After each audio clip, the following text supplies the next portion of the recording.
Mel Gibson. Welcome back to Retro Movie Palace. Mel Gibson.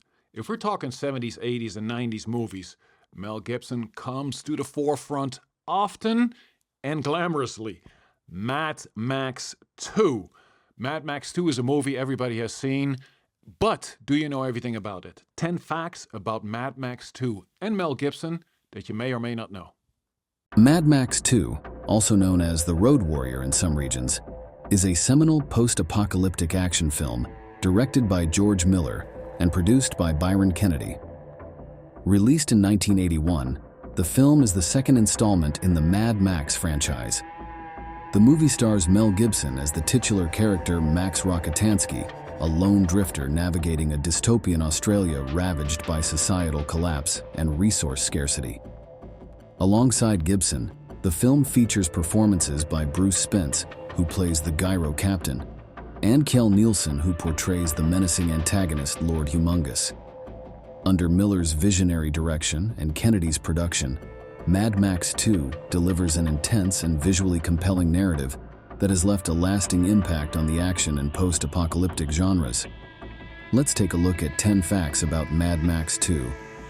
Number 1. Budget constraints.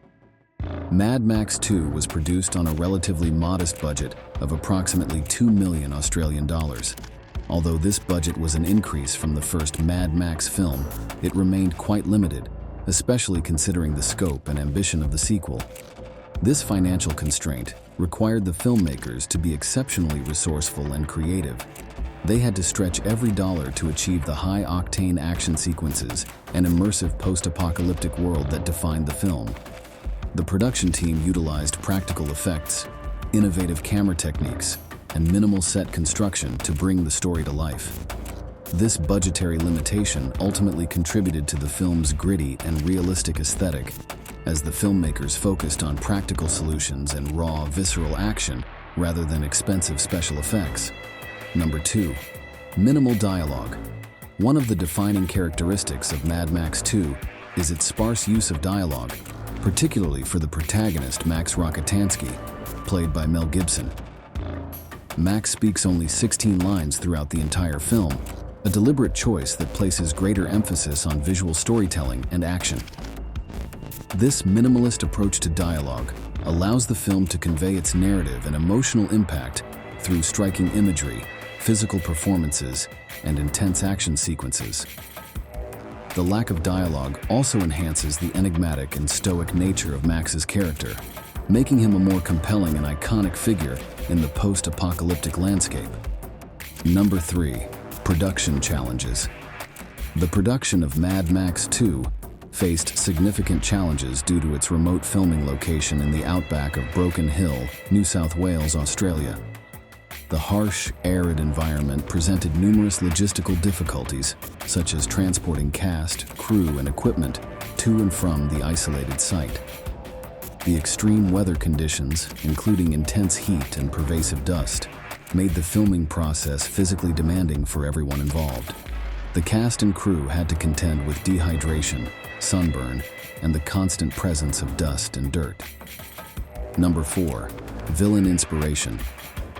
Lord Humungus, portrayed by Kjell Nielsen, is characterized by his muscular build and distinctive hockey mask, which hides his disfigured face.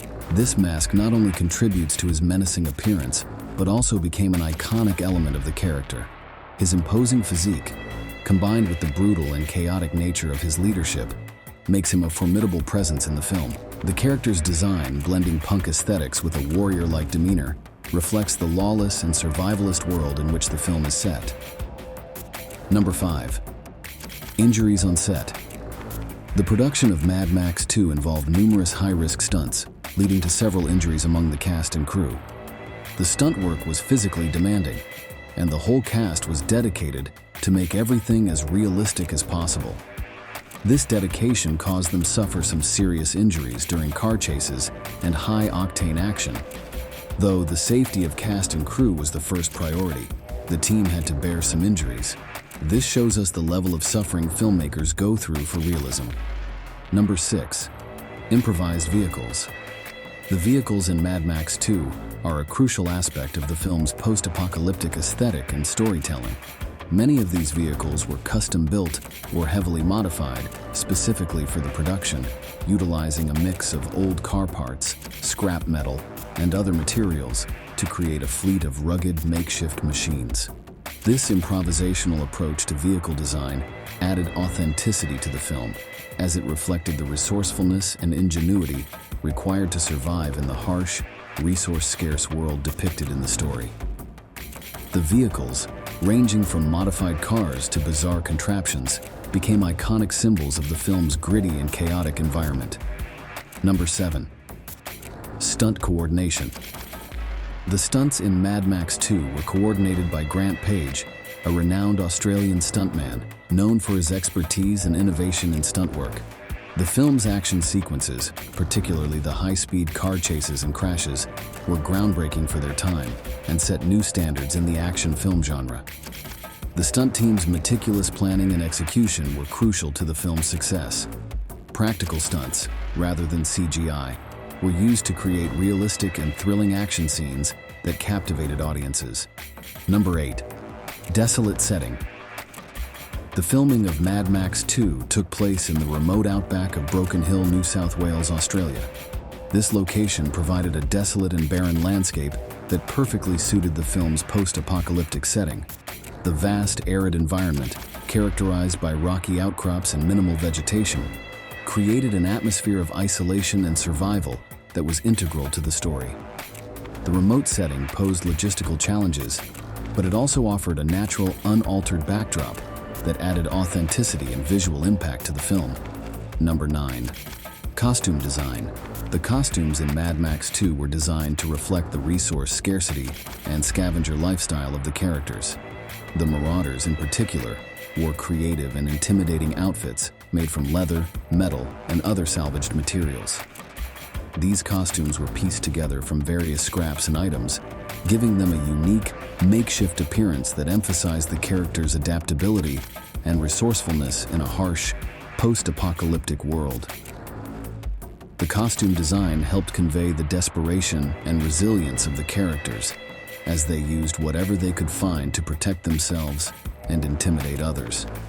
Number 10. Weaponry. Characters relied on makeshift crossbows, modified firearms, and other handcrafted weapons. This approach to weapon design added a layer of authenticity and immersion, showcasing the characters' ingenuity and survival skills. The use of unconventional and repurposed weapons emphasized the brutal and lawless nature of the world depicted in the movie. By focusing on practical and improvised designs, the filmmakers reinforced the themes of survival and adaptation, making the world of Mad Max 2 feel more real and immediate to the audience.